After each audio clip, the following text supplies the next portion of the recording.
Halo semuanya, perkenalkan namaku Danielo dengan NIM 33332401444 dan aku dari kelompok 23 praktikan 23 dari kelompok 23 praktikan dari kelompok 23 shift 3 dan aku akan menjelaskan cara penyelesaian dari tugas mingguan shift 3-nya ini ya teman-teman. Jadi mulai dulu dari awal. Kita baca dulu, yaitu soalnya PT Avalion Part Indonesia merupakan perusahaan manufaktur suku cadang otomotif yang menggunakan tiga jenis material dalam produksi komponen perusahaan. Ingin mengetahui apakah jenis material berpengaruh terhadap kekuatan tekanan komponen atau MPa. Hasil pengujian kekuatan akan ditunjukkan pada tabel tersebut. Kekuatan tekanan atau MPa-nya ini ada kelihatan nih. Ini kan ada karbon, aluminium alloy, dan stainless steel. Bisa kelihatan ini ada berapa nih kan, jadi total 12 ya, atau berapa, 2 4 5 12 15. Dengan menggunakan ANOVA satu arah pada tarik signifikansi 5%, tentukan apakah terdapat perbedaan rata-rata kekuatan tekanan berdasarkan jenis material. Oke, kita perlu menggunakan ANOVA yang satu arah dengan tarif signifikansi 5%. Kita perlu lihat apakah ada perbedaan rata-rata kekuatan tekanan terhadap jenis material. Ini kita perlu menggunakan software Excel dulu ya untuk yang soal pertama ini. Kita pindah dulu ke Excel. Nah, ini kan di Excel udah aku taruh data-datanya kelihatan ya. Ini ada dari yang baja karbon, aluminium alloy, dan stainless steel-nya ini. Ini ada kelihatan nih berapa dari kekuatan tekanan masing-masing. Oh ya, teman-teman, aku mau teman-teman kalau misalnya mau buat ini juga, teman-teman pertama kan kayak harus buat filenya ini juga. Tapi misalnya, teman-teman itu kalau nge-save as-nya itu, save as itu harus persis dengan yang teman-teman inginkan di software berikutnya. Misalnya teman-teman save-nya tutorial test. T-nya misalnya terlalu gede, T-nya misalnya caps lock atau kagak, itu harus diperhatiin. Jadi ya teman-teman harus kayak pastiin ya, yang teman-teman ketika tulis itu emang udah benar dengan yang teman-teman inginkan. Oke. Jadi ini kan aku nge-save-nya tugas mingguan melompat statistika. Dengan NIMku nanti, abis itu ini materialnya ini kan. Jadi kita pindah ke software berikutnya, RStudio. Ini aku tadi udah nyoba running, tapi aku bersihin aja ya, biar itu aja. Oke, ini running dulu. Ini kan apa ya?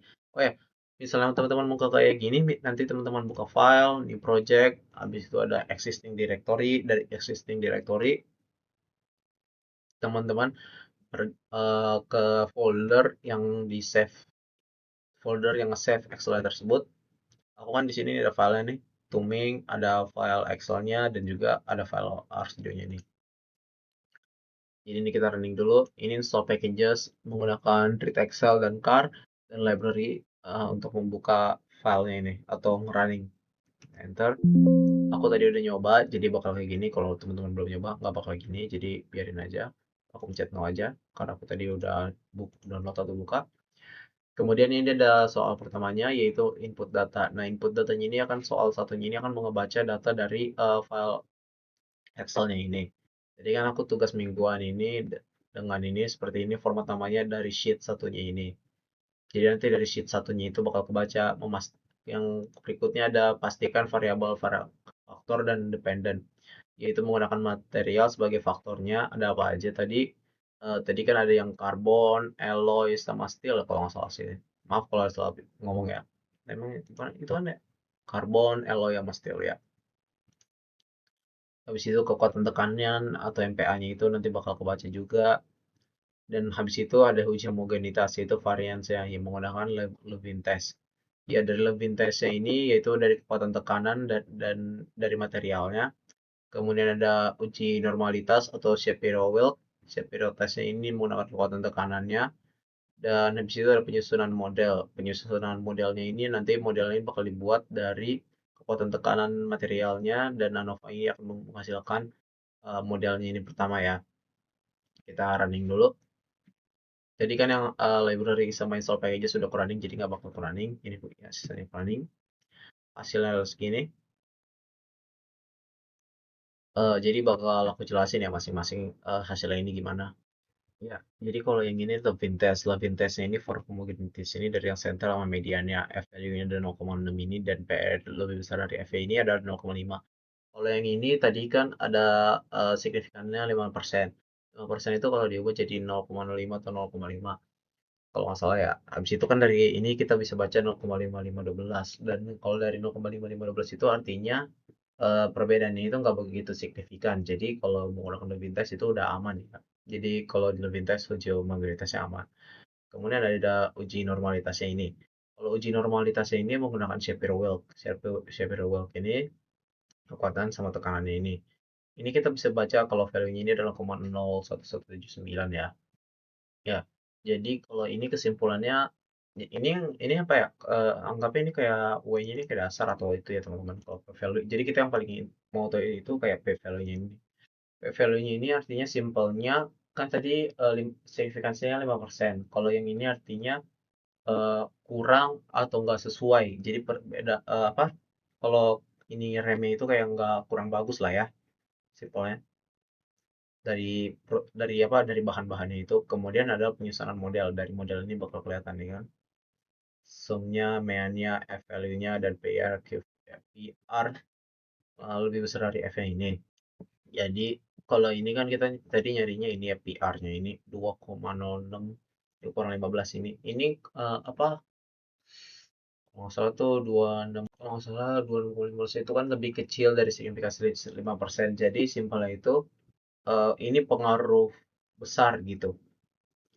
Bukan pengaruh besar sih kayak kalau yang lebih dari 5% itu kan kayak rata-rata atau pas gitu. Tapi kalau misalnya ini kategorinya masih terlalu kecil gitu. Jadi bisa disimpulin kalau kayak misalnya materialnya yang alloy atau karbon itu sangat signifikan setiap kekuatan tekanan itu untuk produksi rem. Jadi kita masih harus perhatiin ini materialnya apa, tekanannya apa. Soalnya kalau misalnya beda-beda banget bisa hasilnya kurang pas gitu jadi kayak nggak rata ya pembagian rem tadi jadi nggak sesuai dengan hasil yang kita inginkan.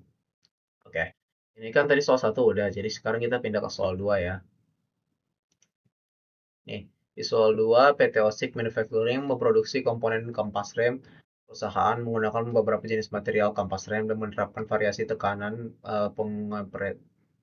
pengepresan. Manajemen ingin mengetahui apakah jenis material, tekanan pengepresan, serta interaksi keduanya berpengaruh terhadap nilai kekerasan rem atau HB. Jadi ini kita bisa lihat ada jenis material organik yang dari 100 MPa dengan tekanannya dari 100 MPa, 120 dan 140. Ada semi metalik dan keramik dengan tekanannya sama ya 100, 120, 140 beda-beda ininya nih. Dengan menggunakan analisis ANOVA dua arah pada tingkat signifikasi 5%, tentukan bagaimanakah kesimpulan mengenai efek utama dan interaksi antar variabel. Oke, pertama kita pindah dulu ke software yang kita perlukan, yaitu menggunakan Excel ya teman-teman. Ya, jadi ini udah di apa namanya? Ya Excel. Tadi kan di sheet satu menggunakan kalau soal satu. Ini aku di sheet 2 yaitu soal 2. Ini yang organik, tekanan pengepresannya yang dari 100 bisa dapat 185, kalau yang organik lagi dapat 86, 100 ada 84 dan seterusnya gini ya teman-teman ya. Jadi ini kan setiap ini ada kelihatan di keramik ada berapa, semi metalik berapa, organik ada berapa. Oke. Jadi ya kita ini kan di Excel udah pas datanya atau yang ini kita ini apa? Udah pas datanya udah kita taruh sesuai dengan tabel dan kita udah sesuai juga apa yang dari soalnya ini udah kita taruh semua. Kita pindah ke software berikutnya itu RStudio lagi ya. Oke. Di RStudio-nya ini ada pertama input data yaitu bakal ngebaca datanya ini dari yang tugas mingguannya filenya ini yang sheet kedua soalnya tadi kan kalau yang ini sheet pertama ini sheet kedua untuk soal keduanya yaitu ya soal dua ini. Kemudian mendefinisikan faktor dan variabel dependen, yaitu menggunakan faktornya itu dari materialnya itu jenis materialnya tadi ada yang organik, semi organik dan apa tadi itu?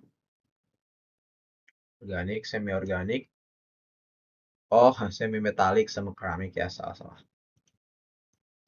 Kemudian ada yang tekanannya ini yang di 100 itu, 100, 120 itu dan kekerasannya ada berapa ya? Ya kayak gini nih. Kemudian habis itu pengujian Levin test. Levin testnya ini nanti bakal dilihat dari kekerasan sama materialnya. Ini tekanan data dikali dengan tekanan datanya dari yang soal 2. Kemudian ada uji normalitas atau Shapiro-Wilk. Shapiro-testnya ini menggunakan data dari soal 2-nya yang dari kekerasan kampas rem. Kemudian ada penyusunan model ANOVA ya. Jadi nanti bakal disusun dari yang kekerasan material dikali dengan tekanan data. Datanya ini dari yang soal 2 nanti bakal dimunculin modelnya. Kita running aja.